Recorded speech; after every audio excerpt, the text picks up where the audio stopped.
welcome to this Diwali special on ET Now. I am Anisha Jain. Joining me today for a special conversation on this series of Wizards of Wealth is Ashish Shankar, the man from Motilal Oswal Private Wealth. Ashish, hi, great to have you in the studio today and happy Diwali. Yeah, very happy and prosperous Diwali to you, all the people in your studio and your viewers. Thank you so much for that. But since we're talking about wealth today, let me start with a basic question.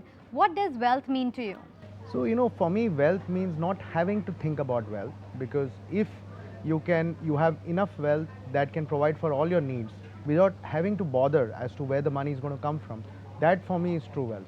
Okay, don't have to worry about it. But is there a golden age of creating wealth? And I ask you that because, of course, you have Warren Buffett as an example, who made bulk of his wealth in his 60s, and after that, there are others who believe that you need to start really early because that is when compounding really comes into picture. There are others who say 40 is the best age because you've matured, made your mistakes, and you know exactly what works for you.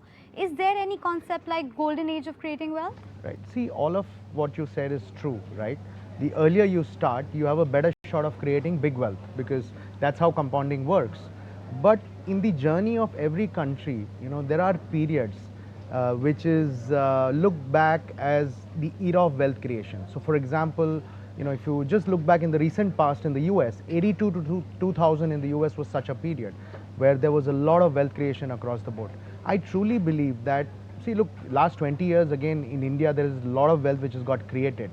But I think this decade is different. This decade is going to be a decade where wealth is going to be created across the board, right? It's not a narrow part of the population which is participating. If you just look at the number of DMATs, pre-COVID we were at about 40 million DMAT accounts. Today you're at 170 million. And if I believe, and if I look at the trend, and if I believe what some of the other experts say, we are probably headed to 500 million over the next decade or so. So what is different this time, Anisha, is the country is at an inflection point. The fundamentals look good. Many businesses, sectors are participating in the wealth creation journey, and you have a lot of domestic savers coming into the markets and getting value from the markets. That is really heartening to see, because in the earlier bull markets, we just had a sliver of our population participating in the wealth creation. Let me take a step back and talk about the overall portfolio allocation and how the Indian markets are stacking up versus rest of the world. Because on one hand, of course, you have a good value which is still there when it comes to the US markets, because they are getting ready for a bit of an inflection and they have done well for the last 12 months. And then on the other hand, you have China, which makes for a great tactical play right now. So if you had to pick up, let's say, just in equities across the globe, where does India stack in your pecking order? So look, we are big believers in diversification, global diversification, and increasingly what is happening in larger customer portfolios, the dissemination of news is digital, and everybody is very well exposed to what's happening around the globe.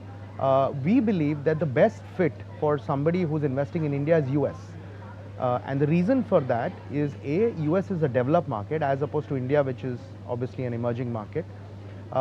The second reason is the correlation between the US equity markets and Indian equity markets is much lower than what is perceived. In statistical terms, I'll tell you it's 0.3, which basically means that when US does well, India does not do that well, and vice versa. So US gives you true diversification. So if you look at the last 3 years, right, or probably this decade, I mean, I genuinely believe that India will do better than US in this decade. And last 3 years, India has done better than the US. Of course, the last 12 months have been slightly different, but I still believe that this decade, India will probably do better than US. But having some US exposure in every portfolio gives you the much needed diversification and the cushion. And just going back to my earlier example, if you look at the last decade belonged to US. Yes. Nasdaq was the top performing index in the world, right? But this decade is going to be different. India is already coming out to be one of the top performers. If you look at the mid-cap indices in India, they are probably amongst the top performing indices in the world, right? And I think that trend will continue. As far as your China question is concerned, yes, there is a lot of interest in China because of valuations and some of the policy changes that the government has done. But I still believe, or this is how people are thinking about China, that it's at best a trade, because people are still not believing that fundamental changes or fundamental outlook on from the government on businesses is likely to change. Yes, China is cheap. Yes, there is some loosening of monetary policy, which is bringing money into the Chinese stock markets. But at best, people are looking at it as a trade right now. Okay, so a tactical trade perhaps, China, not an investment at this point of time, and US of course is the big one to watch out for. But within, let's say, portfolio allocation now, what about debt as an asset class, given the interest rate cycle that is turning right now, and gold, which is of course run up what, 30% already this year? And I don't know, if you go by some of the technical experts, they're expecting 20-25% more. In fact, we were amongst the few people last year who were very bullish on gold. Okay. Right, and there were multiple reasons for us to be bullish on gold, and that's the one asset class which has kept pace with equities in India. So that's why this Diwali there is a little more glitter, right? But we believe that the next few years again, gold is in a good place. Gold should do well for 2-3 reasons. One, interest rates globally are coming off. Second, in spite of all the good news, right, there are lot of geopolitical tensions lurking around the corner, right? So we look at gold not just as an allocation, but we look at gold as an insurance to your overall portfolio. So if something goes wrong globally, temporarily, right, and if equities do pull back, gold is that asset class which protects your portfolio and gives you the much needed firepower to reallocate. So beginning of the year, we said this is the year of the all-rounder. What does that mean? We believe that all asset classes have a place in the portfolio, whether it's equity, whether it's debt, whether it's gold. And it's a great period because after a long time, I'm seeing all asset classes performing. What's the reason of that? Because it's very counterintuitive. Usually when one thing does well, the other would not. Because if you're going for safe haven, let's say gold, your equities should ideally underperform. Does it happen often in cycles? No, there are short periods where it happens, and I think it's a confluence of factors. Indian equities are going up because of domestic reasons, as we discussed. Gold is doing well because of global reasons. Yeah. And debt, again, is doing reasonably well because interest rates are becoming softer in India. I think this trend will persist going forward. So if you're a balanced investor, let me give you an example of a balanced investor. Sure. Typically, a balanced investor will probably have 50% in equities, right? Of which I think 10-15% could be in global equities like US mainly, right? About 10-15% can be in gold and rest in different types of debt products. So that's a classic balanced portfolio. I feel that, given where we are entering, from a market point of view, this Samvat, I think from this Samvat to the next Samvat, I think you should be neutral weighted. You should have all these asset classes.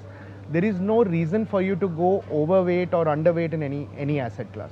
Okay, but coming back to the mainstay of the asset class, which is the Indian equity markets, of course, you have said that it is better to have realistic expectation for this year because there is expectation that we'll see a time-wise correction.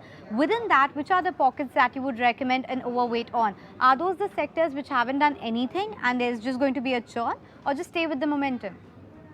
So I think there are certain sectors where we've seen some correction, and namely you have the PSU pack, you have the cap goods, engineering, defense sectors.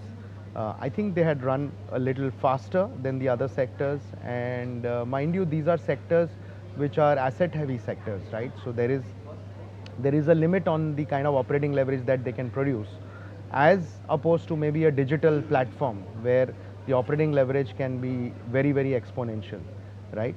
So I think these sectors are likely to underperform for a while because of sheer valuations. I mean, the business may do well, but the business growth and stock prices may not necessarily coincide at certain points in time. I think a lot of the growth is priced in. But there are a lot of other sectors where we are witnessing a new lease of growth, and valuations are also reasonable. So sectors which are global facing, let's say for example an IT, for example a pharma, these sectors are seeing a new lease of life. I mean, these have been reasonably subdued, and I think digital companies which are digitally oriented, the bull run continues for them.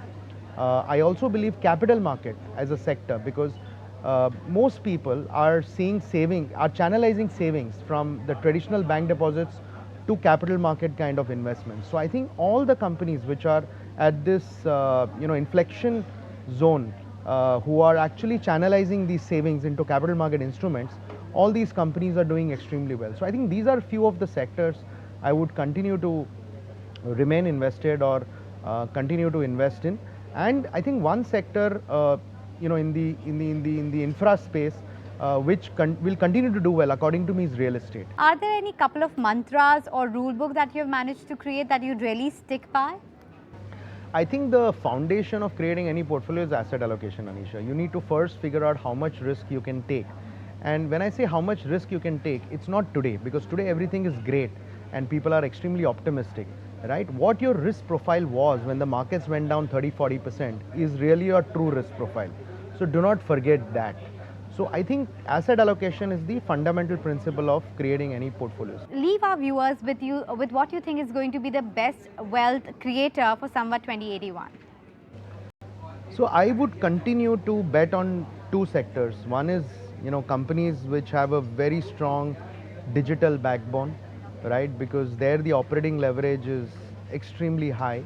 There are companies which have built out the entire digital infrastructure, and now it's all about execution, right? So every incremental rupee of revenue you generate, going to the bottom cost line. doesn't go up as much. So I think digital sectors will become extremely large in India. I think the two other sectors I would bet on, one is capital markets, and third is, like I said, the real estate sector. Thank you so much for making time and speaking with us today and talking to us about these whole host of topics, right from India, China, US to other asset classes. Really appreciate you being here. Thank you, Anisha, for having me on your show. With that, it's a wrap on this conversation. Stay tuned to ET Now for more.